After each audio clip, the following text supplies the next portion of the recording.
Good morning, guys. I am back with another video. My topic today is some tips I wanted to share with you guys about how to monitor your calories, or like how to keep your calories in check without having like severe restrictions. So most of you know, if you've been listening to me for any amount of time, that I don't like diets that have eliminate food groups or have severe restrictions. Like some people go on diets and they give them like a food list and they're like, you can only eat these 7 things on here and then nothing else. All the other things are bad. I don't like that. So I think that moderation is key if you want to do this for the long term. So a lot of those diets, they do work. They do get really quick results that are really dramatic. But for long-term success, you're going to have to learn how to control yourself, basically. Self-control is going to be the hardest thing, and all of these diets that people go on, they don't address the underlying issue, which is moderation and having self-control. So people will do really great as long as they're on the diet, but then anytime that it ends or they're in a situation where they can't be on the diet, then they don't know what to do and they just go crazy and they rebound. So I think the best thing to do for long-term health is to have moderation from the beginning. You're going to have to be restricted. Don't believe anybody that tells you that you're going to lose weight and be on a diet and you're not going to have to give up things. There's going to be things that you have to give up. That's just the way of life. It doesn't matter if it's a diet, if it's your job, raising kids, like anything that you're trying to do better, you're going to have to give up something to do that. You can't just do all the things you want, give in to yourself, all of your needs, all your desires, all of the time.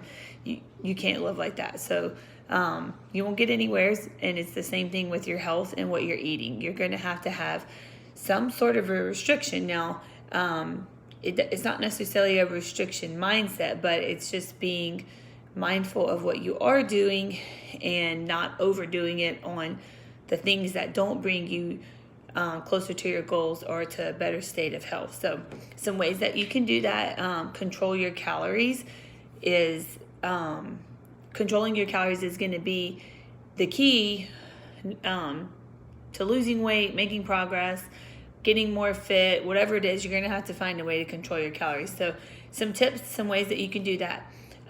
Look for items that are food items that are a single nutrient. So like proteins, carbs, fats, fiber. So when you have an item, say like rice, you know that's a straight carb. Avocado, that's a fat. Oil and butter, that's a fat. Rice cakes, chips, those are carbs mixed with fats. So the calories start to get higher. You eat something that's in a package like macaroni and cheese, that's going to be carbs, fats, and a little bit of protein. The calories are going to be higher. When you eat things that are single, like pasta is pretty much pasta by itself, not macaroni and cheese, but pasta in the box by itself is pretty much just a carb. But then when you get into like a whole packaged meal, casserole, hamburger helper type thing, it becomes more. It becomes proteins, carbs, and fats. That isn't necessarily bad, but it's going to have more calories, so your portion size is actually going to be smaller. So when you find items that are just a single source, they're more flexible for you. Like you can say, I need a little more carbs for my workout, and you can eat an item that's just more carbs. Or I haven't met my protein goal for the day, I have this food source that is pretty much just protein, and it can keep you a little more balanced. The things that people most often overeat on, or that you think of as like not healthy, things like pizza, cheeseburgers, cookies, brownies, those things have all the nutrient sources in them, so the calories are a lot higher for a very small amount. They have high fats, high carbs, a little bit of protein sometimes, and those calories add up in a very small bite. So if you can find things that are just a single item, not necessarily that everything has to be totally a whole food straight from the earth, but something like even a rice cake, it's just carbs. Or let me think of something else, like, I don't know, something like a potato is from the earth, it's just a carb, but there's just an easier way to manage all of your foods and making a balanced plate when you find something that's just a single nutrient source. So that's my first tip.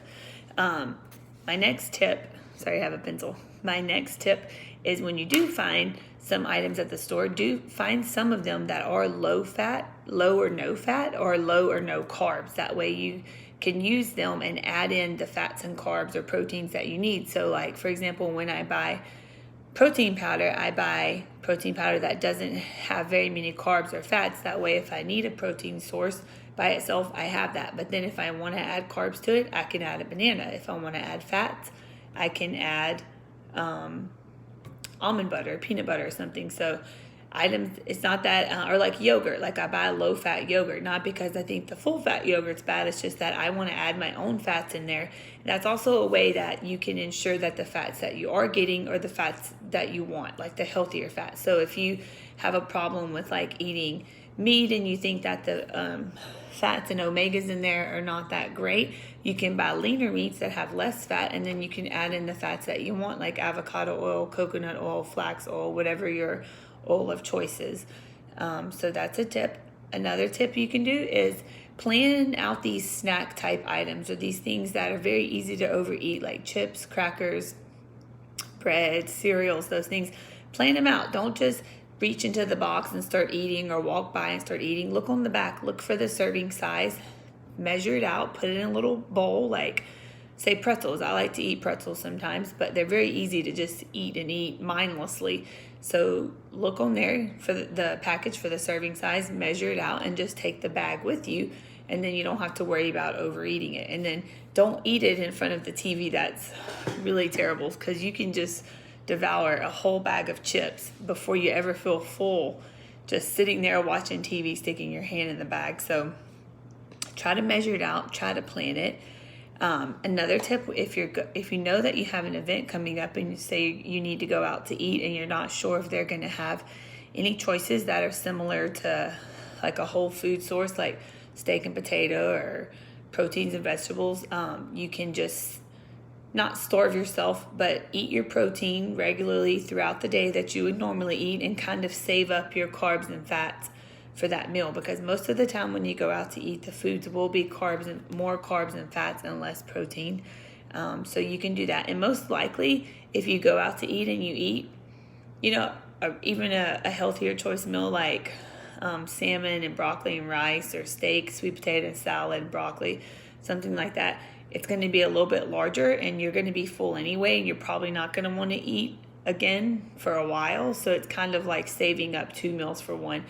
Weight Watchers does that, and it's very similar. Like, I think they call it like flex points. So they like hoard up points for it. Just make sure you're doing it with the right mindset. Don't starve yourself so you can binge, or starve yourself with like constantly saying, I'm just going to do this so I can eat this cake later. I'm going to do this so I can eat this cake later. Try to just see it as, swapping one thing out for another. Another really big tip is don't drink your calories. Alcoholic drinks, cappuccinos, Starbucks, those things, look for healthier swaps. Look for sugar-free syrups, low-calorie syrups, skinny margaritas. Club soda and real lime juice can take the place of syrups that they put in alcoholic drinks. Sugar-free coffee syrup, all of that stuff, it adds up. So those things are very high calories. I mean, you can drink easily 500 to 600 calories in one drink. I know Starbucks has some things that have like 97 carbs for one drink. So sugar substitutes help a ton. So drinking the calories is not going to help. So and then the biggest tip I have is all of these things kind of are similar in the fact that the lower calorie items that you get, lower sugar, lower fat, lower carb, whatever it is, the more of them that you can eat and the more full you're going to be. So by getting things that are lower calories, lower carbs, lower fats, sugar-free, you're going to increase the volume of food that you're going to have.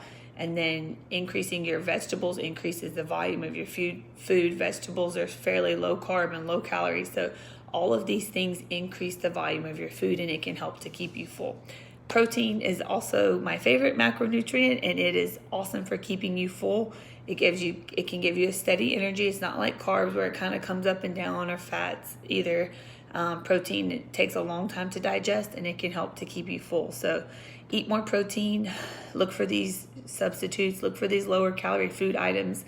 Read the labels, guys. It makes a huge difference. And just above everything else, have moderation and self-control. So hope these tips help, and y'all have a great Sunday and holiday weekend. Bye.